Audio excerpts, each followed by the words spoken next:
Finally, good news been by Assam special TET exam date ओंखारबाय आरो admit नोंथांमोना download खालामनो हासिगोन आरो लोगोसे मोजां खबरा बेबो जे BTC TET नि रिजाल्ट नोंथांमोना मोनथारसिगोन। दा आं सिगांनिफ्राय बुंबाय थादोंमोन जे TET नि थाखाय मोजां खबर फैगासिनो दङ आरो लोगोसे नोंथांमोननि एग्जाम जानो गोनां स्पेशल TET गार' मिडियाम बर' मिडियाम मणिपुरि मिडियाम दा मोजां खबर सफैबाय नोंथांमोना एग्जाम होनो हासिगोन आरो बे एग्जामा बे दानावनो जासिगोन आरो BTC TETआबो बे दानावनो नोंथांमोना फाइनाल लिस्टखौ मोननो थांगासिनो दङ। दा खायसे नोंथांमोना गोबांथार कमेन्ट्स खालामदोंमोन ना जे एग्जाम माब्ला जागोन रिजाल्ट माब्ला जागोन दा गासैबो लारि फैगासिनो दङ। नैबे जुन जुलाइआव मोजां खबर फैजोबगोन आरो BTC नि जेसेबां साख्रि दङ नोंथांमोननिया गासैबो रिप्रसेस जासिगोन आरो लोगोसे BTC नि फरेस्टनि फिजिकेल टेस्टआ बे दानावनो जानो थांगासिनो दङ। बेखायनो बयबो नोंथांमोना रेडि जादो। दा जोंनि कन्टेन्टआ जाबाय TETनि सायाव मानोना गोबां TET होग्राफोर दङ जोंनि बर' मिडियामनि थाखाय मोजां खबर आरो दा जों अफिसियेल नटिसखौबो नायनोसै। नैबे जाबाय बड'जब इनफ' इउटुब चेनेल। दा बेखायनो जायफ्रा चेनेलाव मोजां मोनो लाइक खालाम कमेन्ट्स खालाम आरो जाय नोंथांमोना चेनेलाव गोदान साबस्क्राइब खालामना ला जाहाथे लेटेस्ट साख्रिनि आपडेट नोंथांमोना मोननो हायो। दा जोङो अफिसियेल साइडआव फैबाय आरो अफिसियेल साइडआव फैयोब्ला स' नोंथांमोना अफिसियेल नटिफिकेसना नैबाव दं मोननाय अके। दा जों बेयाव क्लिक खालामगोन आरो क्लिक खालामनाय लोगो मा मिडियाम जों बेखौ नायफिनजोबगोन। दा बारा गोबाव जायाखै एप्लाइ जानायाबो नोंथांमोना जायफ्रा फरायखादों आं बुंखादोंमोन जे फरायबाय था थाबैनो साडेनलि नटिफिकेसन नोंथांमोना मोनगोन। दा जानुवारियाव जादोंमोन बिनि अनलाइना दा बे पस्टआ जाहैबाय LP आरो UP लेभेलाव बर' मिडियाम थाखाय आरो बिनि पस्टिंआ जागोन नन BTC आव दे।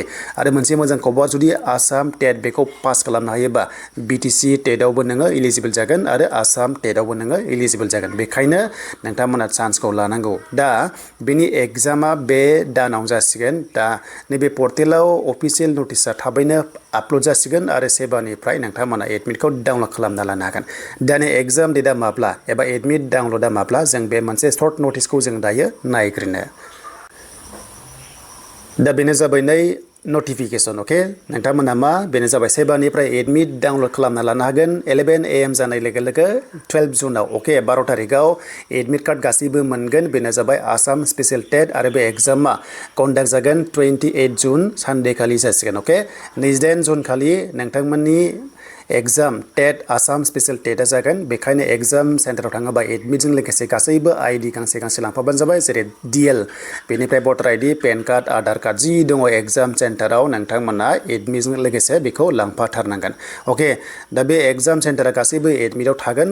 दा बहा जायो बेखौ मिथिला थ' एग्जाम सेन्टाराथ' क'क्राझार दङमोन बेनिफ्राय तामुलपुर दङमोन बेनिफ्राय तेजपुर दङमोन। दा जेराव मोनो नोंथांमोना एग्जाम सेन्टारा थांनाय बाराव एसे बारायनानै तामुलपुरावबो होदोंमोन ना स' अब्ला देग्लाय नोंथांमोना तामुलपुरावबो उदालगुरिफोरना मोनहैनो हागौ जुदि नोंथाङा चेन्ज खालामदोंबा नाथाय चेन्ज खालामनांगौमोन चेन्ज खालामना होदोंमोन जुदि चेन्ज खालामदोंबा नोंथांमोना मा लकेलाव एग्जाम होनो मोनगोन आरो अके। दा बे जाबाय गुड निउसआ बेनो आसाम स्पेशल TET एग्जाम डेटआ 28 जुनाव जागोन आरो बेनिफ्राय एडमिटआ 12 जुनावहाय मोनगोन आरो BTC TET नि रिजाल्टआ 23 निफ्राय 27 नि गेजेराव फाइनाल लिस्टआ बे मासाव गगोन अके। दा बेनो नोंथांमोननि थाखाय दिनैनि लेटेस्ट आपडेट। दा आइ होप जों सेबायाव थाङोबा जों सेबानिफ्राय अफिसियेल वेबसाइटआव जोङो एडमिटखौ डाउनल'ड खालामनानै लानो हागोन।